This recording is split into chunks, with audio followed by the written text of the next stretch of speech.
After losing his wife, a wealthy father buries himself in work and drifts away from his son, turning their home into a cold, silent place. But everything changes with the arrival of a new nanny who sings the late mother's favorite song and makes the boy smile again. Intrigued, the father discovers that the young woman was his wife's nurse, sent by a final request filled with love and hope. That's when he understands that sometimes healing arrives disguised as a promise, and love is reborn where pain once felt eternal. If this story interested you, don't forget to subscribe to our channel and tell us what city you're watching us from. We'll continue. The mansion in the Mayfair district of London had always been a place of life. Before everything changed.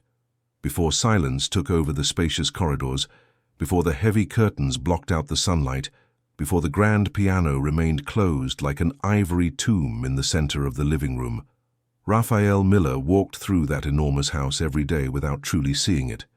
His eyes passed over the framed photographs, the mahogany furniture, the Persian rugs, but none of it mattered anymore.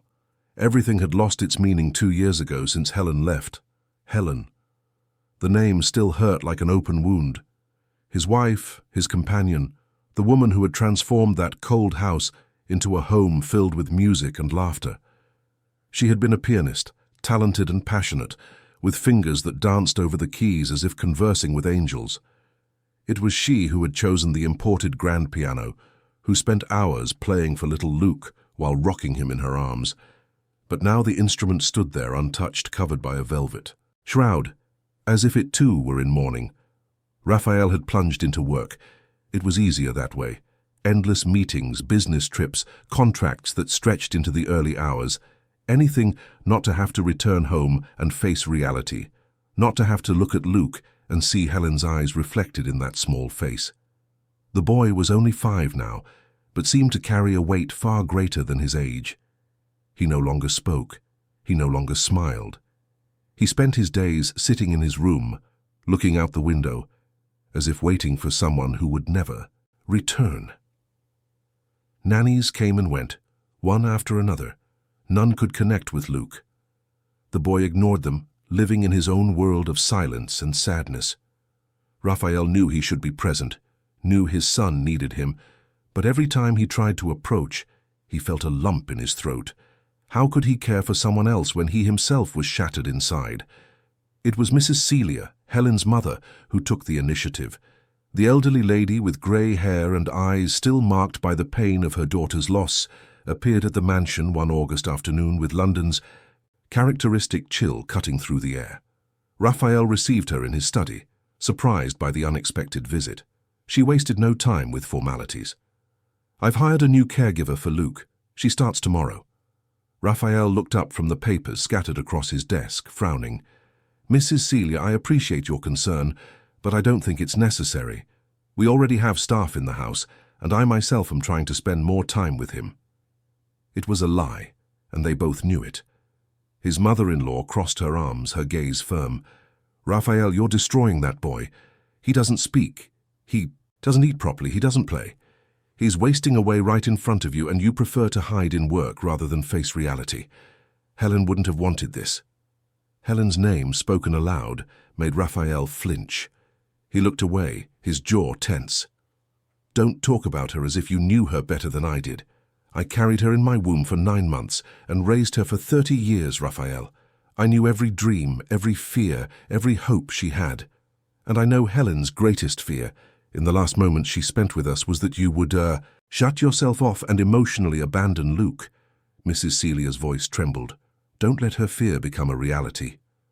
Raphael felt anger bubble within his chest, but he knew it was just a way to mask his guilt. Who is this caregiver? Someone trustworthy, someone Helen knew.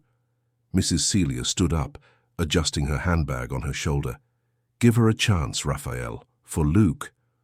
The next morning, when Raphael came down for coffee, still sleepy and with the weight of insomnia etched on his face, he found a young woman in the kitchen. She wore a simple navy blue uniform, her brown hair pulled back in a discreet bun. She must have been in her early 20s, perhaps 30 at most. Seeing him, she turned and offered a restrained, professional smile. "Good morning, Mr. Miller. I'm Marina Evans, Luke's new caregiver." Raphael merely nodded, pouring himself coffee without a word. He observed her briefly. There was something familiar about her, but he couldn't identify what. Perhaps it was just tiredness, playing tricks on his mind. Marina knew it wouldn't be easy. From the moment Mrs. Celia had sought her out 3 weeks ago, she had known this would be the most difficult mission of her life. It wasn't just a job, it was a promise made in Helen's last days, when the woman was still fighting the illness that consumed her on her hospital bed. Marina had been the nurse responsible for Helen's care in her final months. She had witnessed every treatment, every moment of hope and despair, every tear shed when Helen thought no one was watching. A deep, almost maternal bond had formed between the two. Helen, though only a few years older, saw in Marina a gentle soul capable of understanding pain without judgment. One rainy autumn afternoon, as she adjusted the IV drip, Marina heard Helen call her in a weak voice. "Sit here, please. I need to ask you something." Marina sat beside the bed, holding Helen's cold hand. "I'm here." "Do you have a mother, Marina?" The question caught her by surprise. "I lost her when I was 8. I grew up with just my father, but he never really managed to be present. I think he didn't know how to deal with his own pain." Helen squeezed her hand with surprising strength. "Then you understand what it's like to grow up without a mother's warmth, without someone who truly sees you." Marina swallowed hard, fighting back tears. "I do understand. My Luke will go through this." Helen began to cry silently. "Raphael is a good man, but he's broken. When I'm gone, he'll bury himself in work. He'll hide from the pain, and Luke will be alone. My boy will grow up thinking he's not loved, thinking he doesn't matter." "Don't say that. Your husband loves you both." "I know he does, but love isn't enough when the pain is too great." Helen pulled Marina closer, her blue eyes burning with intensity. "I need you to promise me something. When I'm no longer here, when the right time comes, I want you to go to my house and take care of Luke. Not as a stranger, but as someone who truly cares. My mother will know when it's time. She'll find you." Marina tried to protest, "But your husband won't accept it. He doesn't know me. He won't trust me." "That's why you need to be patient. Let him discover it gradually." Helen pulled a thin chain from her neck, where a small yellow butterfly pendant hung. "This was my grandmother's. She always said yellow butterflies were messengers of hope. I want you to keep it, and when all seems lost, remember that hope still exists." Marina accepted the pendant with trembling hands, not knowing what to say. "But why me? Why do you trust me so much?" "Because you understand what it's like to live without a mother, and because I saw how you care for the children in the pediatric ward, even when it's not your shift. I saw you buying medicine with your own salary for families who couldn't afford it. I saw you holding patients' hands in the early hours when they thought no one cared." Helen smiled through her tears. "You have the kind of love that isn't learned, that comes from within. That's what my Luke will need." That conversation remained etched in Marina's soul. When Helen passed away 3 weeks later, Marina cried as if she had lost her own sister. In the following 2 years, she went on with her life, but always with the pendant hanging around her neck, always thinking of little Luke, always waiting for the call. And then Mrs. Celia appeared at the hospital where Marina worked. "The time has come," she had simply said. "My grandson is dying inside, and my son-in-law is too blind to see. I need you." Marina accepted without hesitation. She had given up an important promotion, opportunities in larger hospitals, because she knew this was bigger than her career.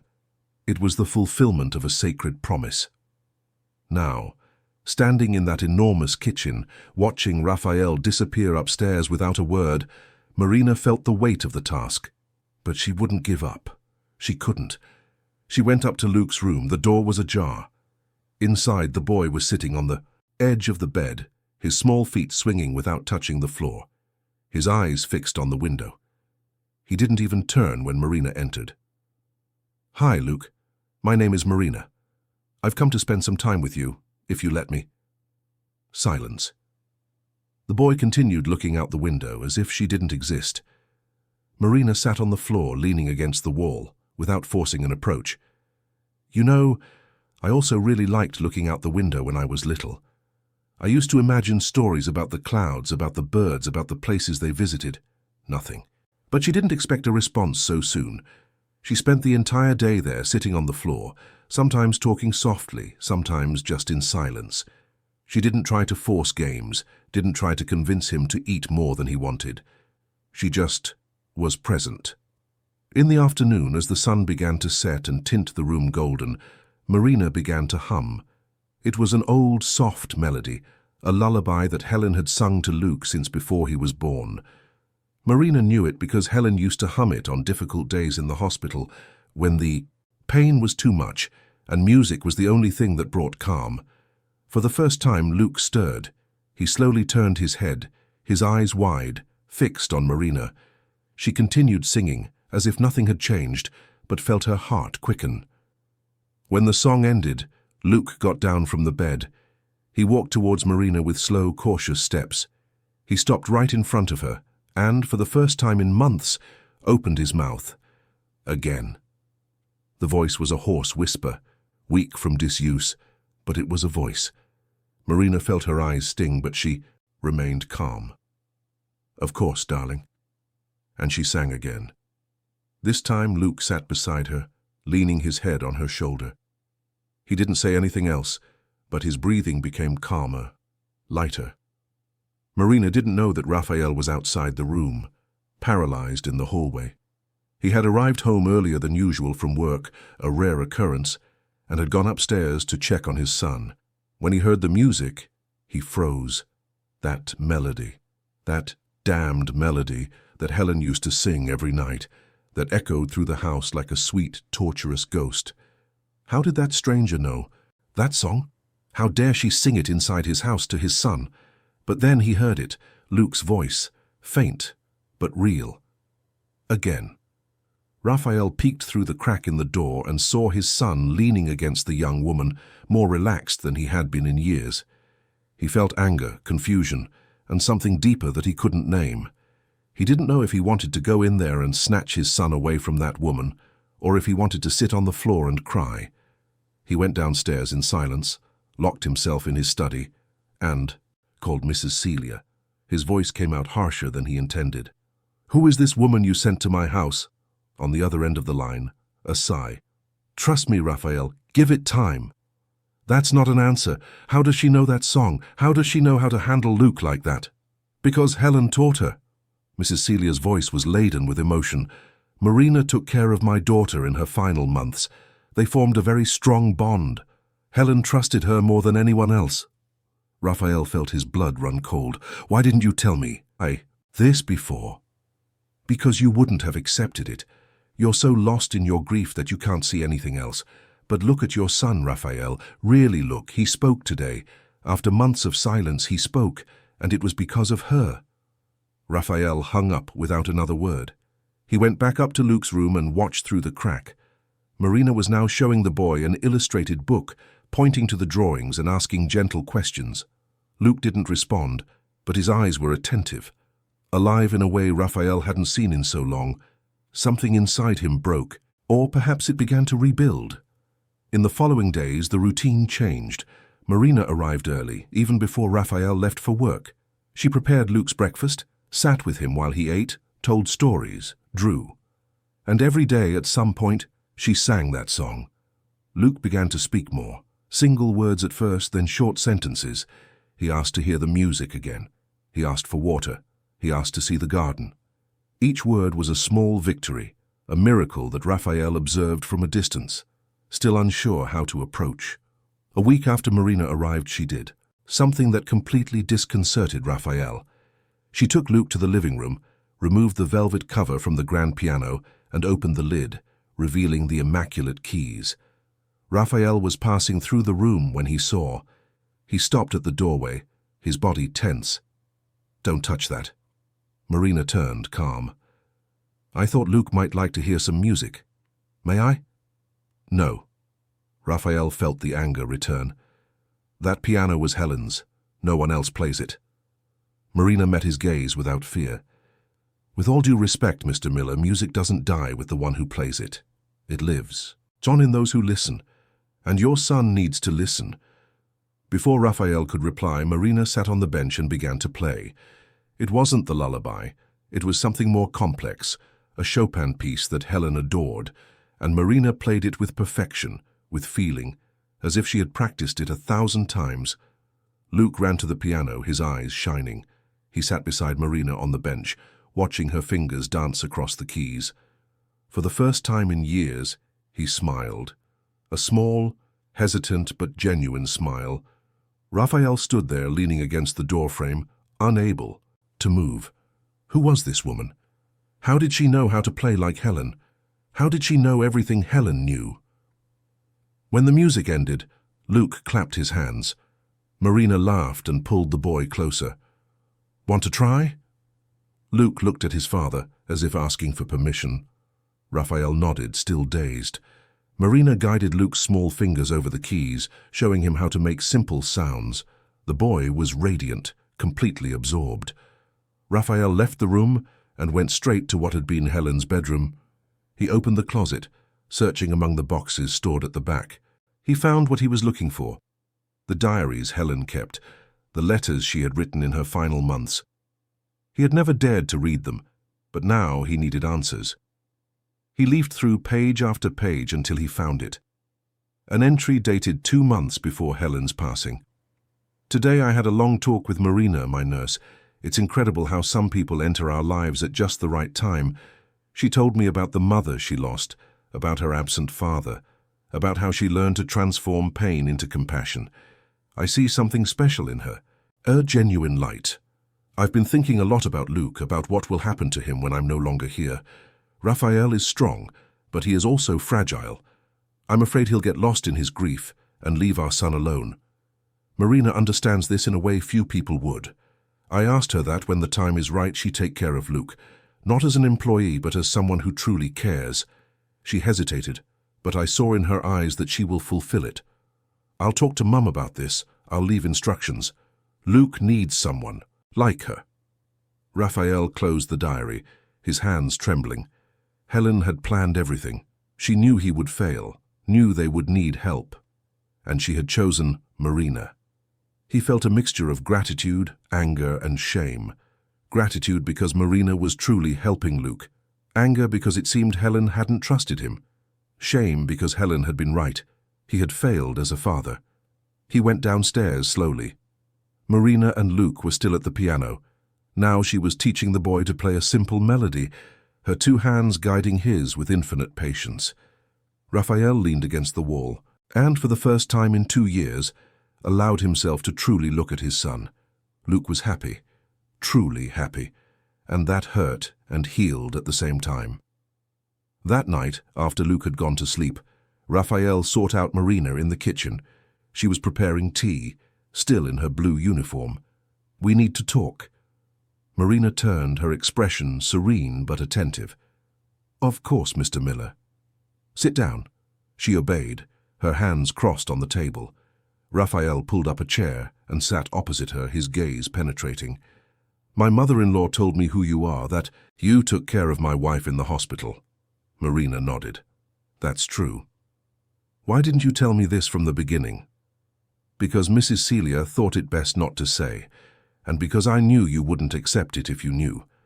People often find it difficult to accept help from someone who witnessed their deepest pain." Raphael ran a hand over his face, exhausted. "How do you know that song? How do you know how to play the piano?" "Helen taught me the song. She would sing it when she was scared or in pain. She said it calmed her. As for the piano, I've always known how to play. My mother taught me before she passed away. And why are you here? Why did you leave your life to care for my son?" Marina met his gaze, firm. "Because I made a promise. Your wife asked me to take care of Luke if he needed it, and he does need it, Mr. Miller. He's wasting away, and you know it." Raphael felt anger bubble again. "You have no right to judge how I care for my son." "I'm not judging. I'm just fulfilling a promise made to a woman I admired greatly." Marina stood up. "If you want me to leave, I will, but think about Luke. Think about what he needs."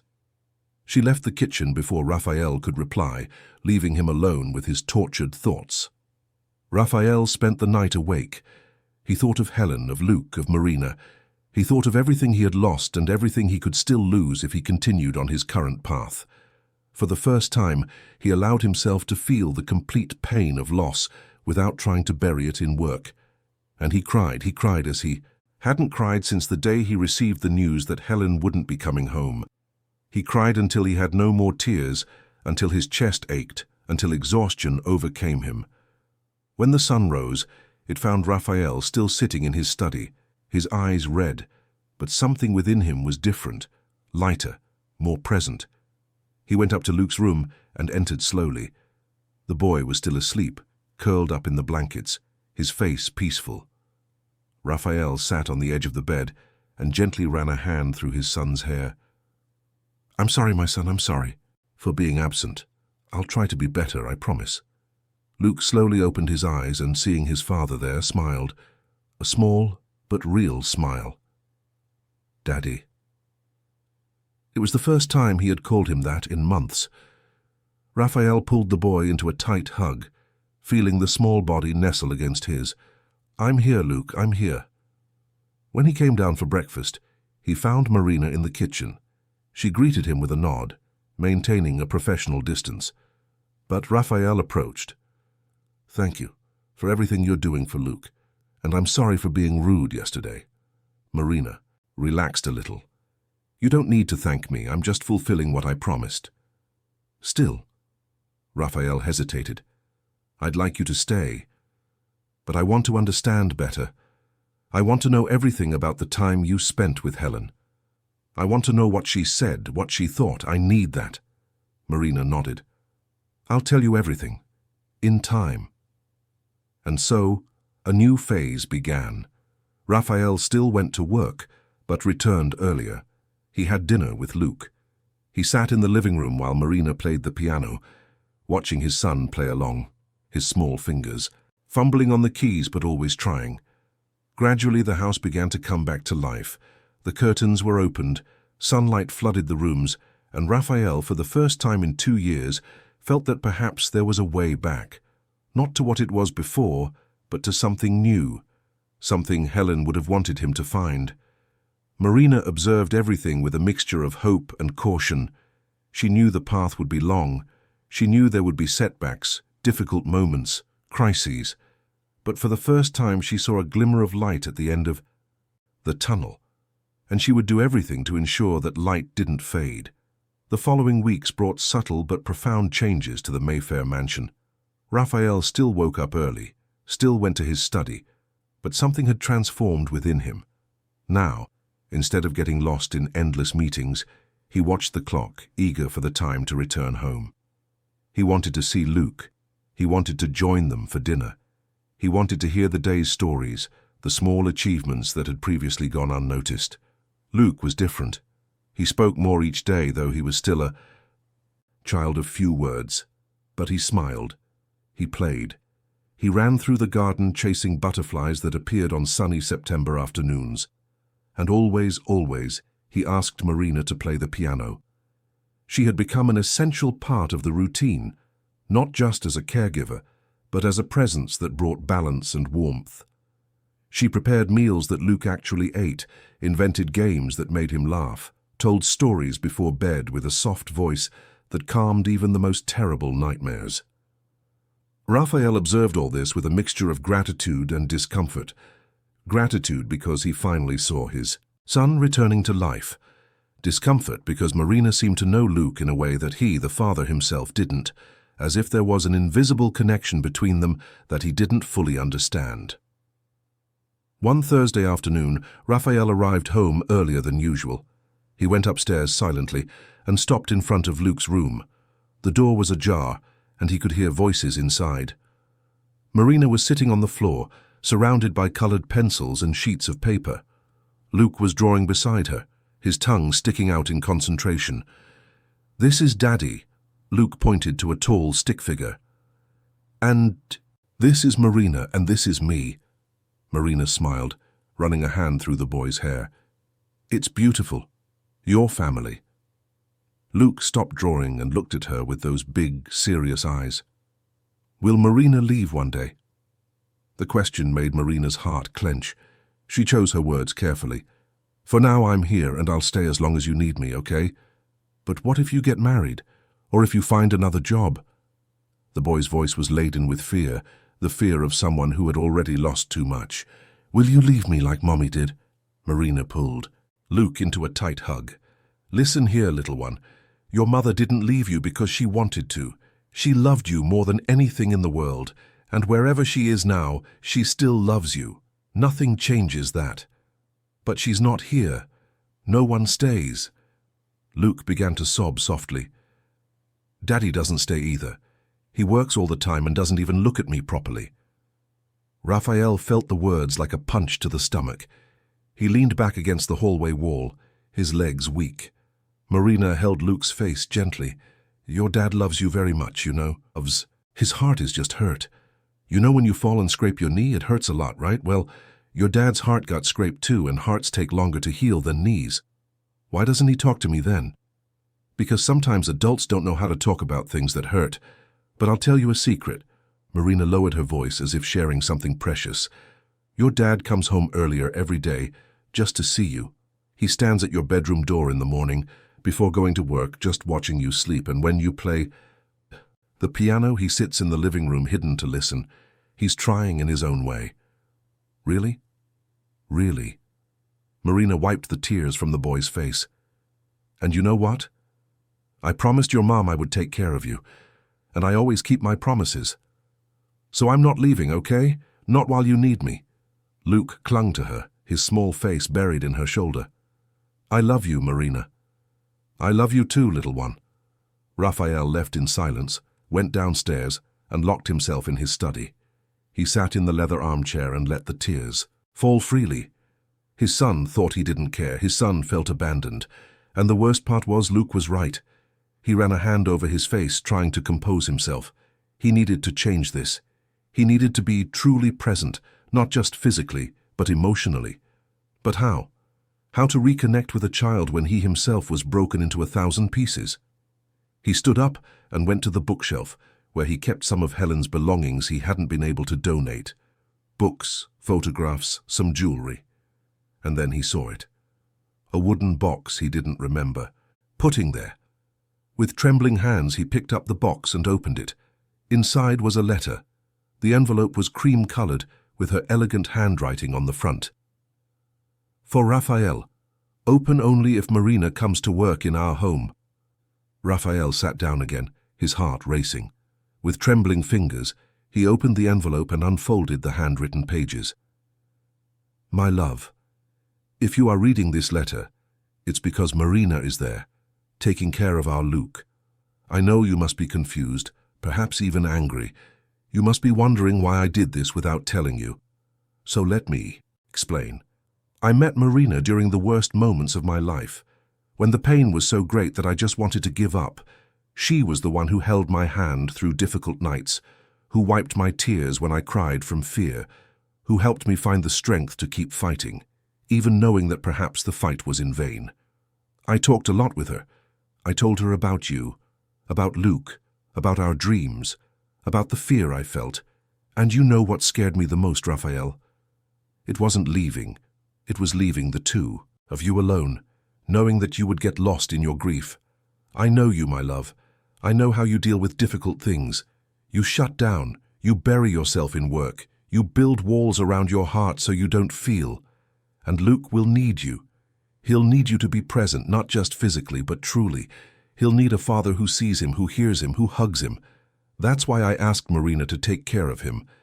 Not because I think you're not capable, but because I know you'll need time. And Luke can't wait. He needs someone who understands the pain of losing a mother. And Marina understands that better than anyone. She lost her mother when she was 8. She grew up with a father who was present, but not truly. And she became an incredible woman despite that.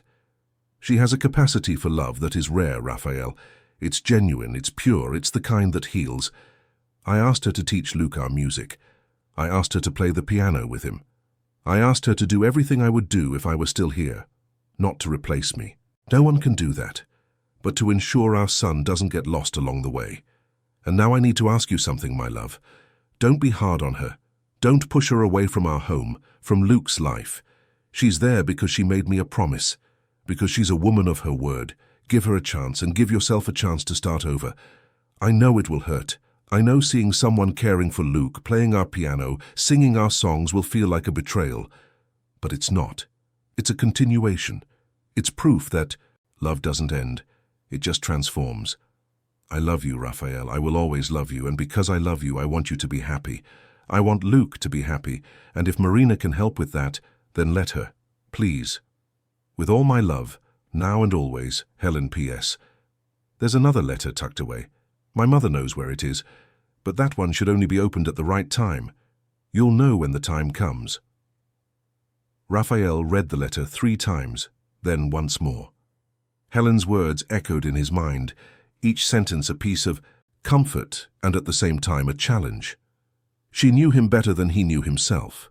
She knew exactly how he would react, and yet she had trusted that he would do the right thing. He carefully folded the letter and put it in the desk drawer. He needed to process all of it. He needed to understand what he was feeling. That night, after dinner, Raphael called Marina to talk in the library. She came, still wearing her apron, drying her hands on a dishcloth. "Please, sit down." Marina sat on the edge of the armchair, her hands crossed, in her lap. "Has something happened?" "I found a letter." Raphael observed her carefully. "From Helen. For me." Marina nodded slowly. "She said she was going to leave one." "You knew?" "I knew she was writing letters. I didn't know the content." Marina's voice was calm, honest. Helen was very private about certain things. Raphael leaned forward, his elbows on his knees. "Why you? Of all the people in the world, why did she choose you?" Marina sighed deeply. "I think because I understood. When you lose someone very early, you learn to recognize pain in others. And Helen was so afraid, not of leaving, but of leaving you both lost. And you simply agreed to drop everything and come here. It wasn't that simple." Marina looked at her own hands. "I had a life, a good job, prospects for growth, an established routine. But I also had a promise. And in the end, the promise weighed more." "Why? You barely knew Luke. You barely knew our family." "But I knew Helen, and she touched me in a way few people do." Marina raised her eyes, and Raphael saw a depth there that surprised him. When you spend months caring for someone fighting for their life, a bond is created. You see the essence of the person, without masks, without filters, and Helen's essence was beautiful. It was pure love for her son, for her husband, for the life she was leaving behind. Raphael felt his throat tighten.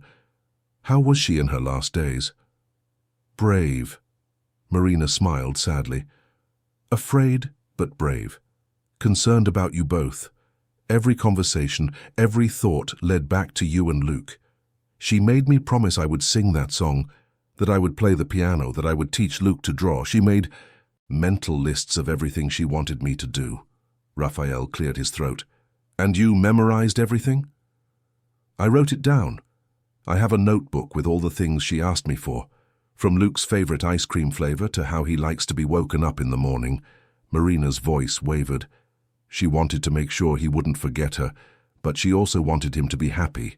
It's a fine line. "May I see the notebook?" Marina hesitated. "It's very personal. It has things about you, too." "Still," she nodded. "I'll get it." She returned minutes later with a blue hardcover notebook. She handed it to Raphael carefully. Some things might hurt. Raphael opened it and began to read, page after page of meticulous notes. "Luke likes to wake up with gentle strokes on his hair, never abruptly. He's afraid of the dark, needs a nightlight, loves adventure stories, especially with dragons. For breakfast, he prefers toast with strawberry jam. Raphael feels guilt easily, needs to be reminded that he did his best, loves his son more than anything but has difficulty showing it. He's a good man, just needs time to heal." The notes continued, details about the house, routines, preferences. And at the end, a paragraph that made Raphael stop breathing. Marina needs to know she's doing the right thing. She will doubt herself. She will think she's invading a space that isn't hers.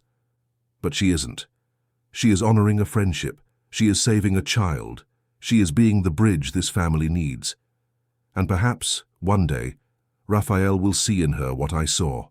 A kind soul, capable of immense love, deserving of a second chance at life.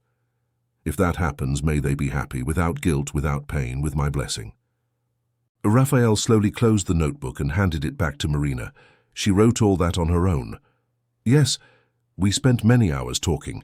She wanted to be sure I would know how to care for Luke in the right way. And you memorized everything? I tried. Marina gave a small smile. Some things are easier than others, but I do my best. Raphael nodded, processing everything. Thank you for all of this, for being so dedicated. You don't need to thank me. It's an honor to be able to do this. Still, Raphael stood up. Good night, Marina. Good night, Mr. Miller. When she left, Raphael stood there looking at the blue notebook she had left on the table. That changed everything. Helen had not only asked Marina to care for Luke, she had practically planned every detail of what their life would be like after her. And more than that, she had given her blessing for anything that might happen in the future. Raphael didn't know how to feel about it. Part of him was grateful for Helen's foresight, for her having cared for them even after she was gone. Another part felt exposed, as if all his flaws were written there forever. In the following days, the dynamic in the house subtly changed. Raphael began to spend more time with Luke. He had dinner with them, participated in bath time, read stories before bed. Marina was always nearby, but gave them space, allowing father and son to rebuild their connection. One Saturday morning, Luke woke up excited. It was his 6th birthday. Marina had prepared a small party in the garden, with colorful balloons, chocolate cake, and a few classmates from the preschool he had recently started attending. Raphael watched from a distance as Marina coordinated. The games kept the children entertained, served the cake. She was a natural at it, as if she had been born to care, and Luke was radiant, running through the garden, laughing loudly, simply being a child. In the afternoon, after the guests had left, Luke asked to play the piano. Raphael and Marina sat in the living room while the boy played the simple melody he had learned. It wasn't perfect, he fumbled some notes, but he played with his heart. When he finished, Luke looked at the two adults expectantly. Did you like it?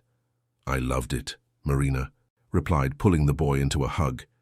You're getting better every day. Luke then looked at his father, waiting. Raphael felt a tightness in his chest. He stood up, went to his son, and knelt in front of him. It was beautiful, son. Your mother would have been very proud. Luke hugged his father tightly. Daddy, do you think Mommy sees us from where she is? Raphael looked at Marina over his son's head, unsure how to answer. She nodded encouragingly. I think so, son. I think she sees, and I think she's happy seeing how you're growing up strong and brave. Luke pulled back a little. Marina said you stand at my bedroom door in the morning watching me sleep.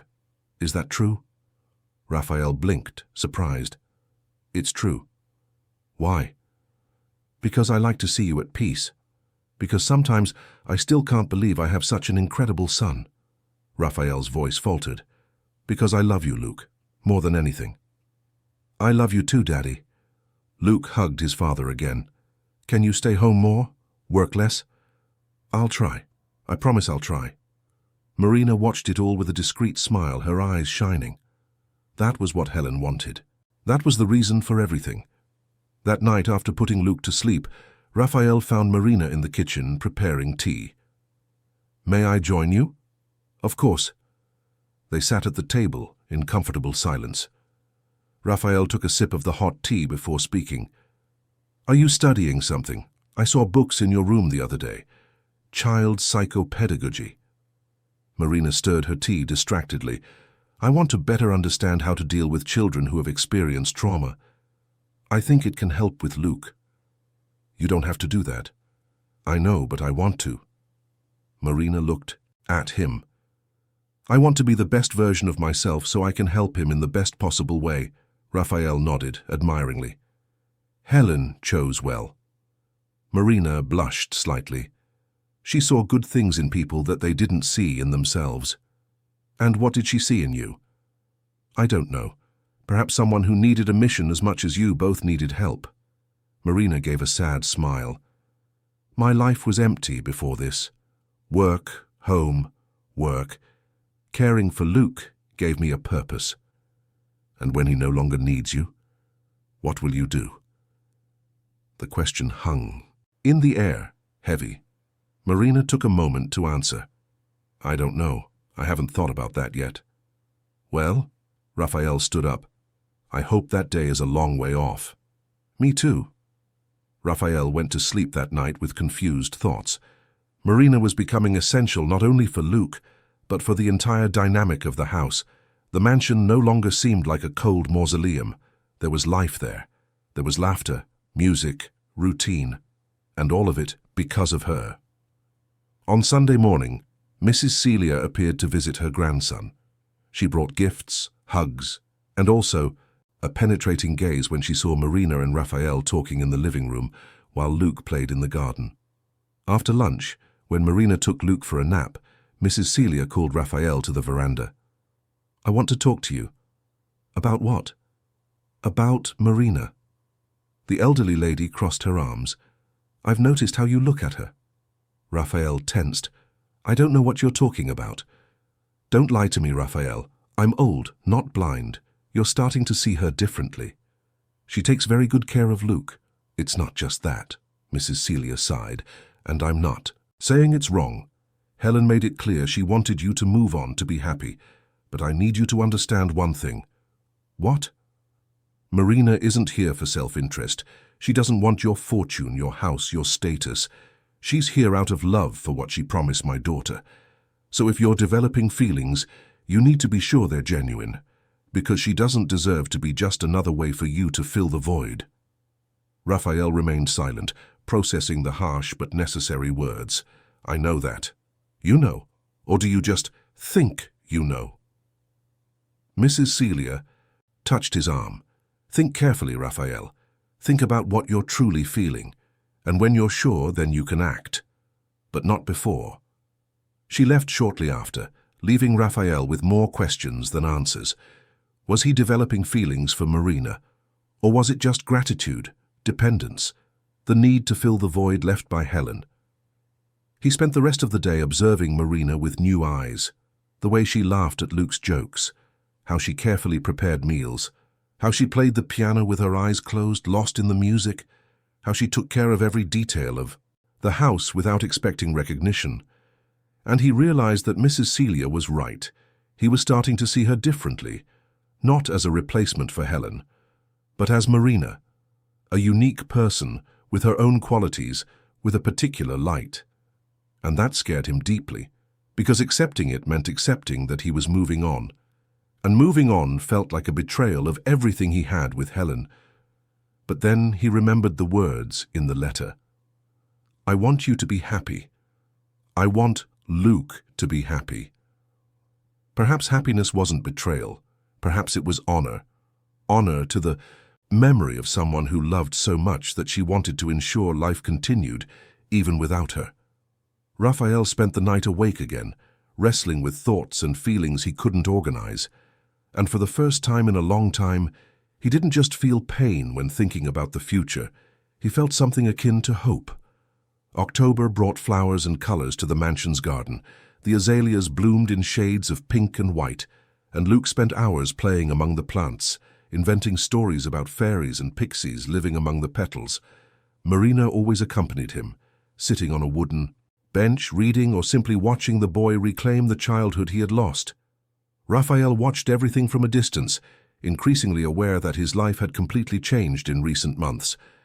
The house was no longer a place to sleep between work shifts. It was a home, and Marina was an essential part of it.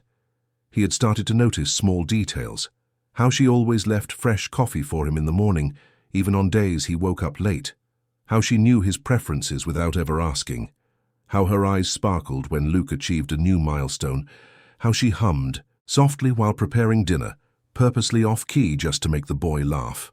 One Thursday afternoon, Raphael arrived home and found a scene that made him pause. Marina was in the garden, kneeling in the earth, planting flowers with Luke. Both were covered in dirt, laughing, completely absorbed in the activity. The golden light of the late afternoon illuminated her hair, and for a moment Raphael simply stood there, watching. When Marina looked up and saw him, she smiled. "You're home early today." "I cancelled a meeting," Raphael approached. "What are you planting?" "Sunflowers." Luke pointed to the scattered seeds. "Marina said sunflowers always look at the sun, just like we have to look at what's good." Raphael felt something stir within his chest. Marina always knew exactly what to say, how to transform simple moments into life lessons. "Come plant with us, Daddy." Luke extended his dirt-covered hand. Raphael hesitated only a second before kneeling beside them. "I've never planted anything in my life." "Then it's time to learn." Marina handed him a small trowel. "It's simple. Make a small hole. Put in the seed, cover it with soil and water it, and then you wait." "Wait for what?" "The miracle," she smiled. "Every plant that grows is a small miracle." They spent the next hour planting together. Raphael couldn't remember the last time he had done something so simple and yet so meaningful. When they finished, all three were dirty, tired, and strangely happy. That night, after putting Luke to sleep, Raphael found Marina in the living room, playing the piano. It was a melody he didn't know, melancholic and beautiful. He sat down silently and just listened. When she finished, they remained silent for a moment. "That music is beautiful." "What's it called?" "It doesn't have a name." "I composed it." Marina looked at the keys. "When I'm confused, I compose. It helps organize my thoughts." "Are you confused about something?" Marina hesitated. "Sometimes I wonder if I'm doing the right thing, if I'm not intruding too much, staying too long, getting too attached." "Luke loves you, and you're doing exactly what Helen asked." "I know, but what about you?" Her voice was almost a whisper. "How do you feel about all of this?" Raphael took a moment to reply. "Honestly, I'm grateful. You brought my son back. You brought life back to this house. You brought color to a place that was gray." Marina blushed slightly. "I'm just fulfilling my promise." "It's more than that." Raphael leaned forward. "You genuinely care, and that makes all the difference." Before Marina could reply, the sound of the doorbell echoed through the house. The two looked at each other, confused. It was almost 10 o'clock at night. Raphael went to answer. Outside was a woman he didn't know, around 30 years old, wearing expensive clothes and with a harsh expression on her face. "Can I help you?" "I'm here to speak with Marina Evans." The woman crossed her arms. "I know she works here." "And you are?" "Patricia Stone. I worked with her at the hospital. I need to speak with her. It's urgent." Raphael was about to respond when Marina appeared behind him. "Patricia, what are you doing here?" "I came to warn you." Patricia entered uninvited, walking straight past Raphael. "I need to speak with you, in private." Marina looked at Raphael, uncertain. He nodded.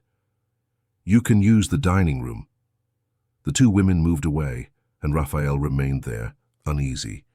There was something about Patricia's demeanor that he didn't like. He decided to stay nearby, in case Marina needed him. In the dining room, Patricia wasted no time. "Do you know everyone at the hospital is talking about you?" Marina remained calm. "Talking about what?" "That you took advantage of a patient's death to infiltrate her rich family. That you're here for self-interest." Patricia's voice was laden with venom. "You've always been an opportunist, Marina, always pretending to be a saint when in reality you only think of yourself." Marina felt anger boil, but kept her voice controlled. "You know nothing about me, or why I'm here?" "Oh, yes, I do." Patricia took her phone from her bag. "I even have proof." She showed the screen to Marina. "Your messages, talking with colleagues about the Miller family, talking about their fortune, about the mansion." Marina looked at the messages and recognized them. They were old conversations, from when she still worked at the hospital but taken out of context. I was just commenting on how important the family was to the city, about how you could benefit if you got a little spot in here, Patricia interrupted. I'm going to show this to Raphael Miller. Let him decide if he still trusts you. Why are you doing this? Marina felt tears of anger burn. What did I ever do to you? You were always everyone's darling, the perfect nurse, the one everyone loved, the one who got all the promotions. Patricia spat the words. Meanwhile, I worked hard and was ignored. Because you knew how to play games, you knew how to manipulate people. That's not true, and you know it. It doesn't matter what's true. What matters is what people will believe. And when I show these messages to your rich boss, he'll send you away. And you'll go back to your mediocre little life as always. Marina was trembling, but not from fear, from indignation. You can do whatever you want, Patricia. The truth always comes out in the end. We'll see. Patricia left, slamming the door. Marina stood there, feeling her legs weak. She sat in a chair and put her head in her hands. Raphael entered seconds later. What happened? Marina told him everything, showing him the messages Patricia had threatened to use against her. Raphael read them carefully, his face growing increasingly stern. Did you really write this? Yes. But it's not what it seems. I was just... Marina tried to explain, but Raphael interrupted her. You talked about my family's fortune, about the mansion, about how good it would be to work here. Raphael, please, let me explain. Those messages were taken out of context. I was responding to a colleague who had asked about the family, about how you could benefit. Raphael's voice was cold. Is that what she meant? No! Marina stood up, desperate. I never thought about that. I came here because of Helen, because of the promise, not for money. Raphael wanted to believe her. He wanted to very much, but the doubt had been planted. How could he know what was true? I think you should go rest. We'll talk tomorrow. Marina left there heartbroken. She went up to the room she occupied in the mansion and threw herself on the bed, crying. Everything she had worked for, all the trust she had built, was crumbling because of lies and envy. Raphael spent the night in his study, analyzing the messages, trying to understand. Part of him wanted to trust Marina, but another part, the wounded and skeptical part, saw only evidence of manipulation. The next morning Marina came down to prepare Luke's breakfast as usual. The boy came running and hugged her. Good morning, Marina. Good morning, little one. She forced a smile, but Luke noticed. Are you sad? Just a little tired. Raphael appeared in the kitchen, tense. Luke, go play outside for a bit. I need to talk to Marina. The boy left reluctantly. Raphael closed the door and turned to Marina. I need to know the truth. Everything. From the beginning. Marina took a deep breath and told him. Every conversation with Helen, every promise, every moment of the past months. She explained the context of the messages, how she was merely answering questions from curious colleagues about the famous London family. And about the fortune? Did you really say it would be good to work here? I did, but not for the money. I said it because I knew I could help Luke, because Helen had asked me to. Marina looked directly into his eyes. I gave up an important promotion to come here, Raphael. I could be earning double at another hospital. I came because I promised. Not because I wanted to take advantage. Raphael wanted to believe her. But doubt still gnawed. How could he be sure? In the following days, the atmosphere in the house grew tense. Marina continued caring for Luke, but Raphael kept his distance. The boy felt the change and became confused. Daddy, why don't you have dinner with us anymore? I'm busy, son. But you promised you'd be home more. Luke was on the verge of tears. Did you fight with Marina? Raphael didn't know what to answer. He just pulled his son into a hug. It's okay, little one. I'm just sorting some things out. But it wasn't okay, and Luke knew it. Marina, for her part, was devastated, not only by Raphael's distrust, but by the possibility of having to leave Luke. The boy needed her, and she needed him too. It was Mrs. Celia who finally intervened. She appeared at the mansion one Tuesday morning, her face serious. Raphael, we need to talk. About what? about the foolishness you're committing." The elderly lady didn't mince words. "You're letting an envious woman destroy the best thing that's happened in this house in years. You don't understand. There's evidence that she manipulated evidence." Mrs. Celia interrupted him. "I spoke with people who worked with Marina at the hospital. Do you know what I found out? That she was the most dedicated nurse they knew, that she gave up promotions to stay close to patients, that she bought medicine with her own salary for poor families, that she did volunteer work with children on weekends." Raphael remained silent. "And this Patricia?" Mrs. Celia continued. "She was fired from the hospital for negligence. She had been envious of Marina for years, and you're believing her instead of believing the woman my daughter chose to care for your son." The words hit hard. Raphael ran a hand over his face, tired.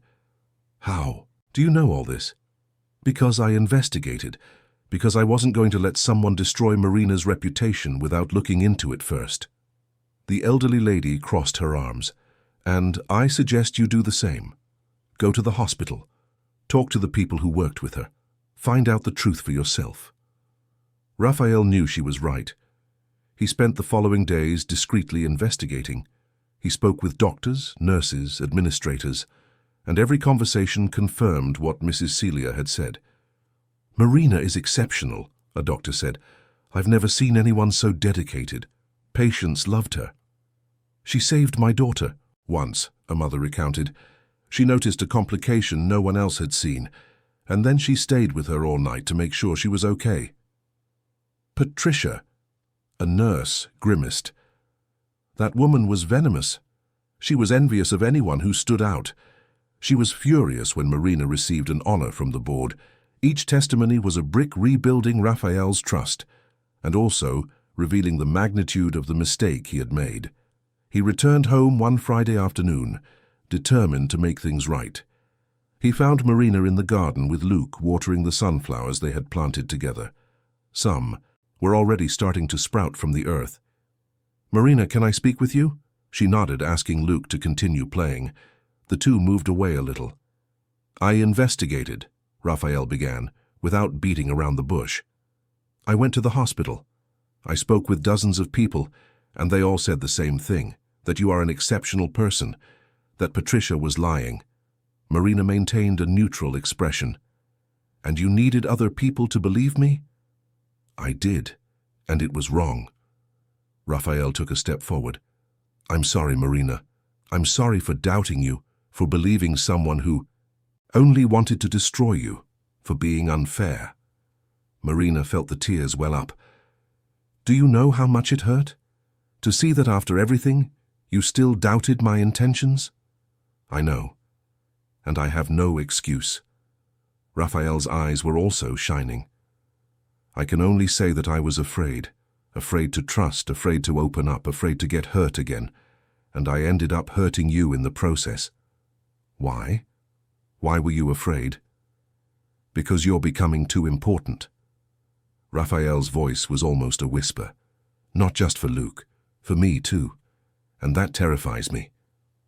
Marina was speechless. Raphael continued. "These months with you here changed everything. The house became a home again. Luke started smiling again, and I started to feel that life was worth living again." He paused, organizing his thoughts. "And when Patricia showed up with those accusations, I panicked, because realizing I might be being deceived hurt less than admitting I was falling in love again." The silence that followed was charged with emotion. Marina wiped the tears streaming down her face. "I didn't come here to make you fall in love. I came to fulfill a promise." "I know, but it happened anyway, and I don't know what to do with it anymore." Marina looked at Luke, who was playing happily among the flowers. "We have to think about him first. Always." "I agree." Raphael gently touched her arm, but Helen made it clear she wanted me to move on, to be happy, and for the first time in years I can imagine that being possible. Marina gazed at him. "Are you sure about what you're feeling? Or is it just gratitude? Just a need to fill a void?" "I spent nights thinking about this." Raphael held her hand, "and the answer is yes, I'm sure. It's not about replacing Helen. It's about recognizing that you are a unique, special person who brought light into our lives, and I want you to stay, not as an employee, as part of the family, part of my life." Marina felt her heart race. "But we still have to go slowly for Luke's sake. He needs to process all of this in his own time." "Slowly," Raphael agreed. No pressure, just being honest with each other. She nodded, and for the first time in days, truly smiled. "Then let's try." Luke came running. At that moment, "Look, the sunflowers are growing, and you two are holding hands." The two looked at their intertwined hands and laughed. Luke jumped between them, hugging both their waists. "We're a family, right?" Raphael looked at Marina, then at his son. "Yes, little one, we are a family." And there, among the nascent sunflowers and the golden afternoon sun of London, three hearts began to rebuild together, not erasing the past, but honoring it while building a new future. The following months brought silent and profound transformation. Raphael and Marina decided to go slowly, very slowly, primarily respecting Luke's emotional timeline. It wasn't just about the two of them. It was about rebuilding a family in a healthy and truthful way. Marina continued living in the mansion, but now the dynamic was different. Dinners became sacred moments where the three talked about their day, about dreams, about small joys. Raphael drastically reduced his workload, delegating more responsibilities and prioritizing being present. Luke blossomed each day. He had returned to school with enthusiasm, made friends, participated in activities. He still had difficult moments, nights when he woke up crying for his mother, days when silence returned. But Marina and Raphael learned to navigate these waters together, offering comfort without haste, presence without pressure. One Saturday in December, Marina suggested something that made Raphael apprehensive. "I think it would be important for us to visit Helen's grave. All three of us." Raphael swallowed hard. "I don't know if Luke is ready for that." "I think he is." Marina gently touched his hand. "And you need to too. It's time to make peace with the farewell." They went on a sunny morning. The cemetery was in a quiet area of London, surrounded by old trees. Luke held both their hands as they walked to the family plot. Before the white marble headstone, the three stood in silence for a moment. Then Luke let go and approached, touching the engraved letters with his small fingers. "Hi, Mommy." His voice was soft but firm. "I came to visit you with Daddy and Marina. Are you happy where you are?" Raphael felt his throat tighten. Marina knelt beside the boy. "I brought flowers for you." Luke placed a bouquet of white daisies in the vase.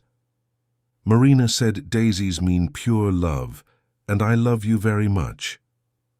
"I love you too, Mom." Raphael joined, them kneeling.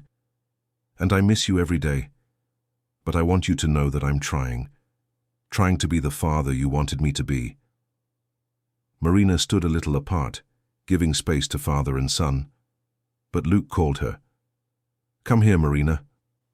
She approached, and Luke took her hand, then Raphael's, joining the two. "Mummy, Marina takes very good care of us. She sings your songs, plays the piano, makes chocolate cake, and Daddy is happier. You sent her to us, didn't you?" Raphael and Marina exchanged glances, moved. Luke continued. "I will always love you, Mommy. But now Marina is also part of our family. Is that okay? You won't be sad?" At that moment, something magical happened. A yellow butterfly landed on the headstone right beside the daisies. It stayed there, gently flapping its wings, as if listening. Luke's eyes widened. "Mommy." Marina remembered the pendant Helen had given her, the one she still wore every day. Yellow butterflies were messengers of hope. It was as if Helen was there, giving her blessing. The butterfly flew around them 3 times before disappearing among the trees. Luke smiled, tears streaming down his face. "She said it's okay." It wasn't a coincidence, it couldn't be. It was Helen, finding a way to say she was proud, that she was happy, that she approved. Raphael embraced his son and Marina together, allowing the tears to fall freely. They were tears of pain, but also of healing, of farewell, but also of a new beginning. That night, after putting Luke to sleep, Raphael led Marina to the library. "I have something to show you." He opened a hidden safe behind a bookshelf and took out a velvet box. Inside was a delicate ring with a blue stone surrounded by small diamonds. It was Helen's, her engagement ring. Raphael held the ring with reverence. It had been kept since she passed away, but I found a letter with it, addressed to you. Marina took the envelope with trembling hands. She opened it and read, "Dearest Marina, if you are reading this, it's because Raphael has found the courage to move forward, and he has chosen you. I couldn't be happier. I want you to know that there is no competition between us. There is no comparison. You are not replacing me because no one can replace anyone. Every love is unique, and what you two are building is special in itself.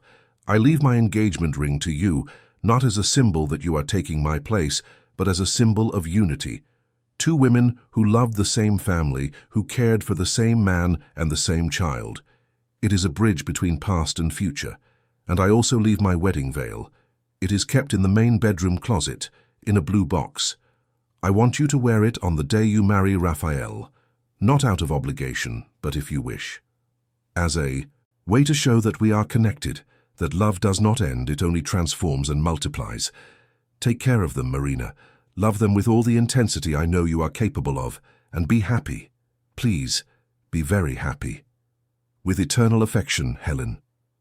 Marina cried as she finished the letter. Raphael pulled her into a tight hug. She planned everything, every detail. Marina's voice was choked, even to the very end, thinking of all of us. That was her way. Raphael wiped the tears from Marina's face. Always looking out for everyone, always one step ahead. "What are we going to do?" Raphael stepped back a little and knelt before her. "Marina Evans, I know it might be early.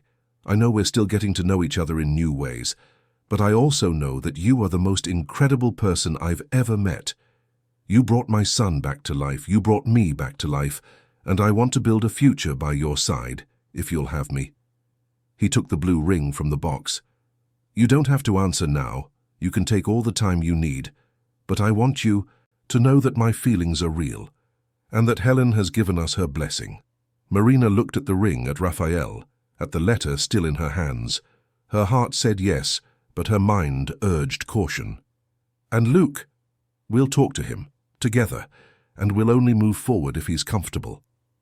The next day the three sat in the living room for an honest and open conversation. Raphael explained to Luke that he liked Marina very much, that he wanted her to stay in the family forever. Luke listened attentively, processing everything. "Are you going to get married?" "If you agree, yes." Raphael held his son's hand, "but only if you're happy about it." Luke remained silent for a long moment. Then he looked at Marina. "Will you still be my friend? Will you still sing my songs? Will you still make cake?" "Always," Marina promised. "None of that will change." "And Mommy, won't she be sad?" Raphael knelt beside his son. "Your mother wanted us to be happy, and I think she sent Marina precisely for that reason, to help us be a family again." Luke thought a little longer, then he nodded. "Okay then. But I want to carry the rings at the wedding." Raphael and Marina laughed through tears. "It's a deal, little one." The engagement was announced discreetly. Mrs. Celia cried with happiness, embracing Marina and thanking her for taking such good care of her family. The wedding preparations were simple. They wanted something intimate, just close family and a few dear friends. Marina found Helen's veil exactly where the letter said. It was French lace, delicate and timeless. Holding it was emotional. It was as if Helen was there, participating in everything. The wedding took place one March afternoon in the mansion's own garden. Among the sunflowers they had planted together, now tall and vibrant, surrounded by blooming azaleas. The sky was blue, cloudless, and a gentle breeze carried the scent of the flowers. Marina walked down the garden path wearing a simple but elegant white flowing dress and Helen's veil. Raphael waited for her under an arch of flowers, his eyes shining. Beside him, Luke held a small cushion with the rings, wearing a small suit and a proud smile. When Marina reached the makeshift altar, Luke stepped forward. I want to say something." All present fell silent.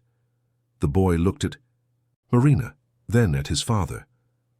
"My mom Helen is in heaven, but I know she's watching us now, and I know she's happy because Marina makes us happy.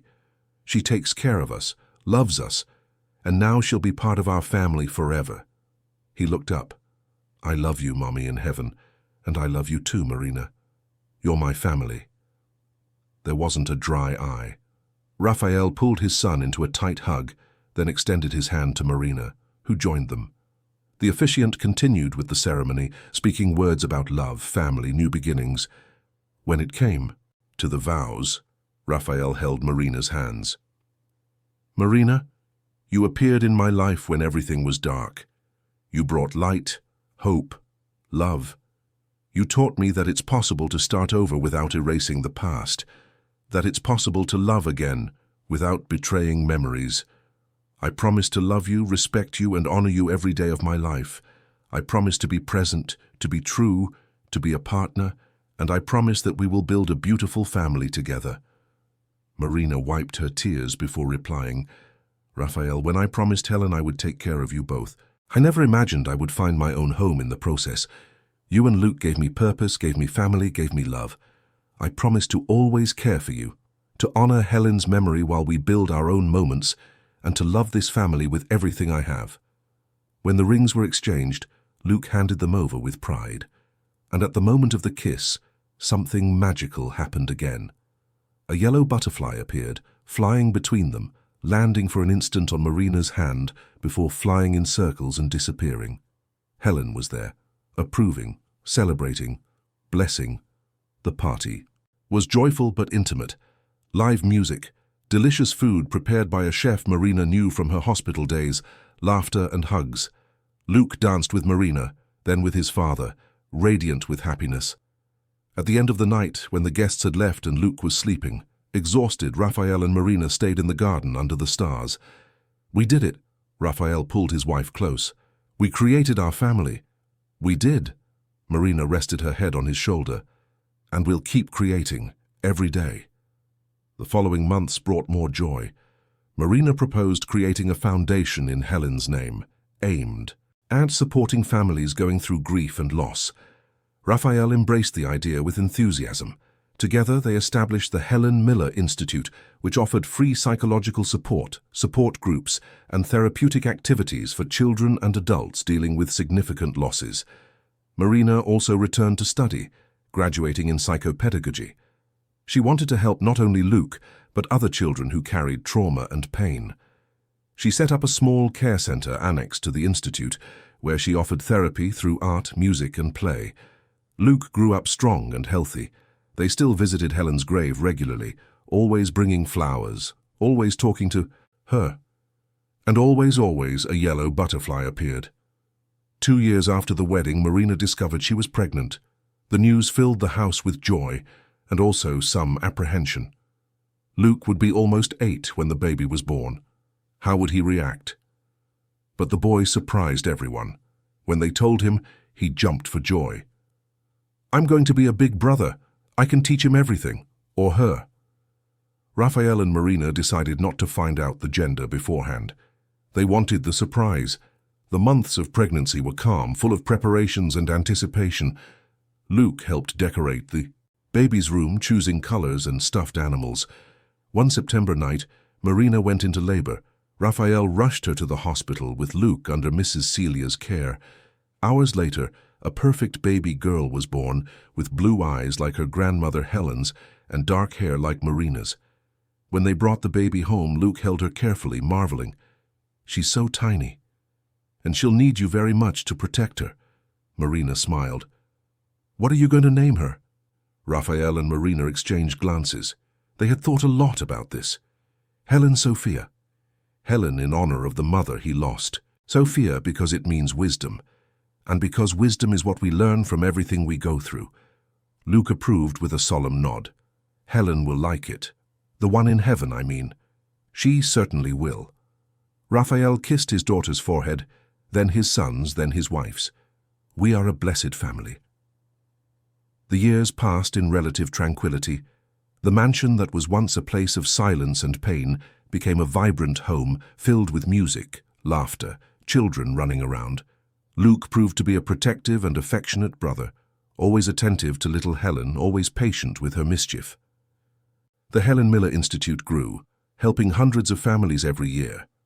Marina became a reference in child grief therapy, writing articles, giving lectures, training other professionals. Raphael found balance between work and family, always prioritizing important moments. Visits to the cemetery continued, now with little Helen present. The girl grew up hearing stories about the grandmother she never knew, about how kind, talented, and loving she was, and she never felt she was competing with a memory. On the contrary, she felt connected to something greater, part of a love story that transcended death itself. Luke, now a teenager, began to play the piano seriously. He had natural talent, inherited from his biological mother. Marina encouraged him, took him to lessons, attended all his performances, and always, after each recital, he dedicated the music to Helen in heaven and to Marina in his heart. One autumn afternoon, almost 10 years after the wedding, the family was gathered in the garden. Luke played the guitar, little Helen danced among the flowers, Raphael prepared a barbecue, and Marina organized the table. Mrs. Celia was also there, older but still strong, smiling as she saw the family her daughter had helped to build. The garden was beautiful, filled with golden sunflowers swaying in the breeze. And then, as always happened in the most special moments, a yellow butterfly appeared. It flew among all of them, landed on little Helen's hand, who laughed enchanted. "Look, Mummy, a butterfly from Grandma in heaven." Marina watched the scene with tears in her eyes. Everything they had been through, all the pain, all the struggle, had led to that perfect moment. Helen would be proud. She would be happy. Raphael approached and hugged her from behind. "What are you thinking about?" "About how surprising life is, how something that began in so much pain transformed into so much beauty." He kissed the top of her head. "It was you who transformed it. You and your immense love. It wasn't just me. It was Helen who guided us. It was you who allowed yourself to start over. It was Luke who opened his heart. It was all of us together." The butterfly took flight and vanished among the trees. But its message remained clear, as always. Love doesn't end. It only transforms. And it continues, generation after generation, connecting hearts across time. That night, when the children were already asleep, Marina and Raphael stood on the veranda observing the stars. "Do you think she knows that we succeeded?" "I'm sure she does." Raphael held his wife's hand. "And I'm sure she's happy." Marina touched the butterfly pendant she still wore around her neck every day, since Helen had given it to her in the hospital. "Thank you, Helen, for everything, for trusting me, for giving me this family." And as if in response, a gentle breeze blew, carrying the scent of the garden flowers. It was almost like hearing a whisper. "You're welcome, dear. You deserved it." Raphael pulled Marina closer. "You know what impresses me the most? How you honored every promise, every detail, every request she made. Because I admired her very much, and because you deserved the best. We love you, Marina. Me, Luke, little Helen. Our whole family loves you. And I love you all, more than anything in this world."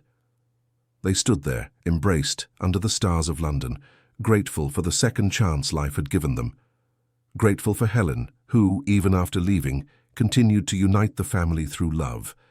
And there in heaven among the stars, a soul smiled. Her mission was complete. Her family was happy, united, strong. Love had conquered pain. Hope had conquered darkness. And in the garden of the Mayfair mansion, among golden sunflowers and the scent of flowers, a yellow butterfly landed silently, guarding the secrets of a love that traversed the impossible to ensure that life continued, beautiful and full of meaning. End of story. Dear listeners, we hope that the story of Raphael, Marina, and Luke has deeply touched your hearts. If this journey of pain, new beginnings, and true love moved you, please leave a like, subscribe to the channel, and tell Us in the comments, which moment touched your soul the most? Was it the first time Luke spoke again? The moment of the butterfly at the wedding? Raphael's courage to start over? Or Marina's infinite dedication to honoring a promise? Every day we bring intense and emotional stories like this, which reveal the deepest and truest side of the human heart. Stories about overcoming adversity, about families rebuilding, about love that conquers all barriers. We await you in the next episode, with another narrative that will stir your emotions and make you believe that, even in the most difficult times, there is always hope to start anew. See you soon.